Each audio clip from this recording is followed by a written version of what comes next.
नमस्कार, मैं ब्रिजेश चौरसिया। स्वागत है आपका हमारे चैनल टीडीवी न्यूज़ 24 में। आज हमारे साथ है डॉक्टर फराह। आज हम अपने प्रोग्राम गेस्ट ऑन हेल्थ में बात करेंगे।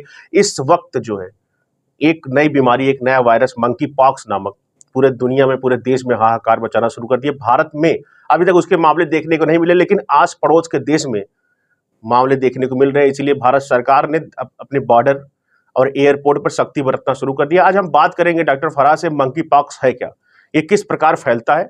आइए अपनी चर्चा की शुरुआत करते हैं। मैम, आपका बहुत बहुत स्वागत है हमारे चैनल थैंक में। You so much. जी मैम, क्या है मंकी पॉक्स, ये किस, क्यों इतना इसका जो है मामला इतना बढ़ रहा है, और देखा जाए तो आसपास के देशों में भी इसके मामले देखने को मिल रहे हैं। क्या है मंकी पॉक्स, हमारे दर्शकों को बताएं आप। देखिए, मंकी पॉक्स जो वायरस है या जिसे हम एमपॉक्स कहते हैं, तो ये कोई नया वायरस नहीं है, ये बहुत पुराना वायरस है। और ये जो है लगभग 1958 में डेनमार्क में ये जी। लैब में जो मंकी यूज़ होते हैं, जो लैब में टेस्टिंग के लिए जो मंकीज़ यूज़ होते हैं, उनमें पहले देखने को मिला था। तो ये मंकी में देखने को मिला। उसके बाद जो पहला ह्यूमन केस जो था, वो 1970 में देखने को मिला अफ्रीका में। अच्छा। पहला मामला उस समय देखने को मिला था। और उसके बाद 2022 से ये स्टार्ट हुआ है, इसके केसेस बढ़ना स्टार्ट हुए हैं, ठीक है? तो 2022 से केसेस बढ़ना स्टार्ट हुए हैं और ये मेनली जो है अफ्रीका में देखने को मिल रहा था। दो अफ्रीका में जो डेमोक्रेटिक रिपब्लिक ऑफ कांगो है, वहाँ पे इसके केसेस बहुत ज़्यादा देखने को मिले थे। अब ये जो केस हैं, जो इंडिया के आस-पास जैसे पाकिस्तान में, यहाँ पे देखने को बांग्लादेश मिल में। रहा है। जी। जी, वहाँ देखने को मिल रहा है। तो ये वायरस कोई पुराना पुराना मतलब वायरस है, हाँ, नया नया नहीं है। नहीं है। जी हाँ, जी। बट अभी ये केसेस के बढ़ रहे हैं, तो इसलिए चिंता का विषय बना हुआ है। अच्छा, तो मैम ये मंकी पॉक्स और जैसे वायरस है ये, जिस प्रकार देखा जाए अभी कुछ साल पहले एक कोरोना नामक वायरस ने इतना जी। देश में हाहाकार मचाया, लॉकडाउन लग गया, सब कुछ लग गया। मैम, क्या है दोनों में कुछ सिमिलरिटीज़ हैं कि फैलने का इसका कर जिस प्रकार से वो भी ह्यूमन टू ह्यूमन फैलता था, इसमें क्या है, कुछ सिमिलरिटीज़ हैं या उतना खतरनाक है कि नहीं है? इस पर थोड़ा बात कर लेते हैं। देखिए, जो कोविड था वो भी वायरल डिज़ीज़ थी, ये भी वायरल जी, ही है, जी। ठीक है? तो ये जो है ना, ये आपने जानते होंगे स्मॉल पॉक्स जो वायरस होता है, तो स्मॉल पॉक्स जो वायरस कॉज़ करता है वो उसी फैमिली का है, मतलब फैमिली पॉक्सविरिडी फैमिली होती है, उसी फैमिली को ये बिलॉन्ग करता है। तो देखिए, जहाँ तक बात है कोविड की बात है, तो वो इतना भयावक था, वो इतना उसमें बहुत पैंडेमिक क्रिएट किया उसने, बहुत से लोगों को केस देखने को मिले और बहुत सी डेथ उसमें देखने को मिली। बट इसमें क्या है, देखिए ये वायरल डिज़ीज़ तो है, हुँ, वायरस को कुछ कहा नहीं जा सकता कि कब ये इतना उसके वेरिएंट और बन जाए एक नए-नए। भयानक रूप ले लें। हाँ, लेकिन जी, फिलहाल अगर अभी की बात की जाए तो ये अभी इतना भयानक नहीं है, क्योंकि देखिए जो कोविड का जो मामला देखने को मिलता था, तो उसमें क्या था, वो कोई अगर पेशेंट है उसने खाँस दिया या छींक दिया तो तुरंत दूसरे को कैच हो जाता था। जी। बहुत ही विरुलेंट था वो वायरस। लेकिन ये जो एमपॉक्स वायरस है, तो ये इतना विरुलेंट नहीं है। मतलब इसमें अगर बहुत ही क्लोज़ कॉन्टैक्ट रहेगा, जैसे कि पेशेंट का बेडशीट है, पिलो है, टॉवल है, सोप है, मतलब जो भी पर्सनल बिलॉन्गिंग अगर कोई इंसान टच करता है, तो उस केस में ये फैलता है। तो ये सेम वैसे ही है जैसे स्मॉल पॉक्स पहले हुआ करता था, वही वैसा ही है। मतलब बहुत अगर पर्सनल कॉन्टैक्ट किसी से है, तभी ये वायरस फैलता है। तो मैम, जैसे अगर देखा जाए पहले जो है एक स्मॉल पॉक्स था, चिकन पॉक्स जिसे बोलते थे, और अपने जो है भारत में उसको माता जी, छोटी माता, बड़ी जी। माता करके बुलाते हैं। तो मैम, क्या अगर देखा जाए दोनों में क्या कुछ सिमिलरिटीज़ हैं? जिस प्रकार हम जब माता जी निकलती थी या जो हुँ, चिकन पॉक्स या पॉक्स होता था, उसमें जिस प्रकार से हम पेशेंट को अलग रख देते थे, जी। एक ही बंदा उनके टच में रहता था। तो हुँ। क्या वही सेम इसमें भी है? क्या इसमें कुछ और प्रिवेंटिव, मतलब कुछ और इसमें जो है सावधानियाँ बरतनी चाहिए? देखिए, ये जो स्मॉल पॉक्स है और ये जो एमपॉक्स वायरस है, ये दोनों एक ही फैमिली के हैं, एक ही जीनस के हैं। इसका जीनस और ऑर्थोपॉक्स होता है, और ये जो इसकी फैमिली है वो पॉक्सविरिडी फैमिली की है, तो दोनों एक ही फैमिली के हैं। और दोनों में लगभग जो सिम्पटम्स आते हैं, जो देखने को मिलता है वो लगभग सेम ही होता है। उसमें भी क्या होता है, फ़ीवर आता है, स्मॉल पॉक्स में फ़ीवर आता है, इसमें भी फ़ीवर ही आता है। और इसमें एमपॉक्स में शरीर पे दाने निकलने लगते हैं, पस से भरे हुए, पानी से भरे हुए दाने हैं, जो पहले फेस पे होते हैं, नेक पे होते हैं, उसके बाद पूरी बॉडी में फैलने लगते हैं।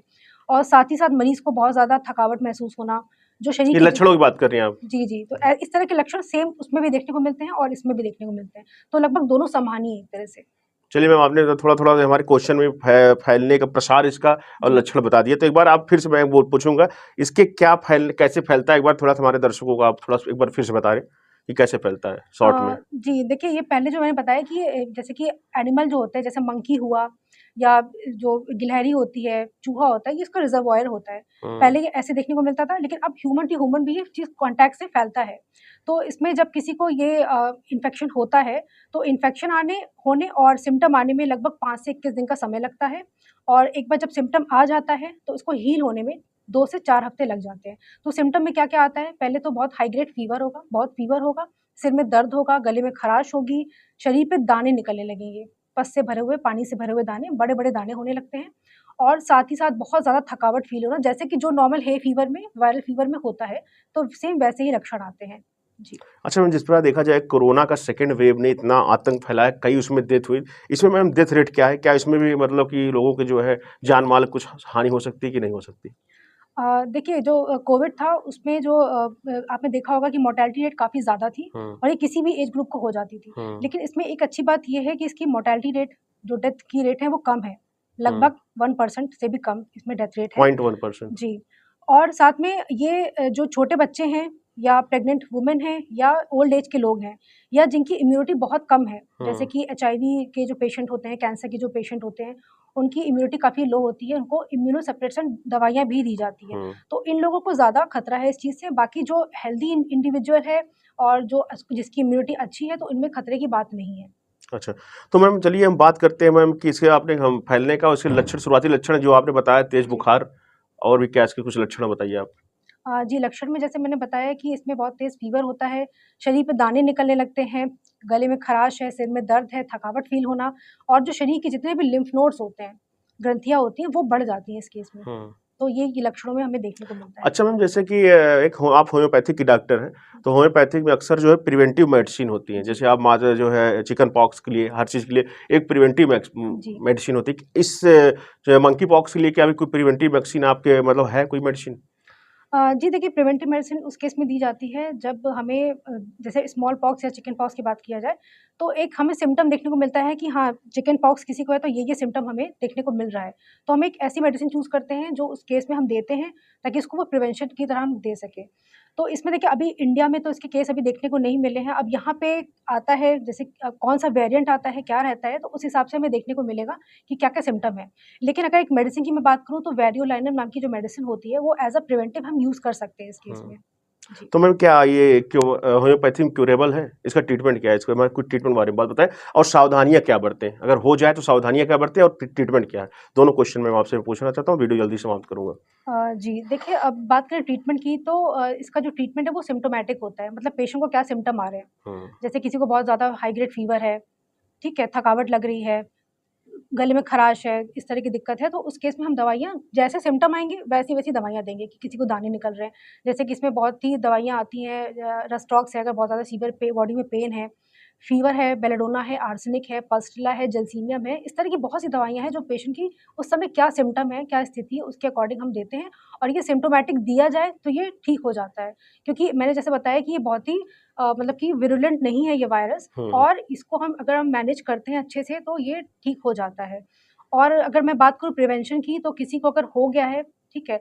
तो अगर ये वायरस अगर किसी को अफ़ेक्ट हो चुका है तो उसको सबसे पहले जैसे स्मॉल पॉक्स में हम करते थे, कोई भी जैसे चिकन पॉक्स है, स्मॉल पॉक्स है, उसमें पेशेंट को हम आइसोलेट कर देते हैं, उसका अलग रख देते हैं। उसकी खाने की चीज़ें, बर्तन अलग, बेडशीट अलग, पिलो अलग, सब कुछ हमें अलग कर देना चाहिए, उससे कॉन्टैक्ट कम रखना चाहिए।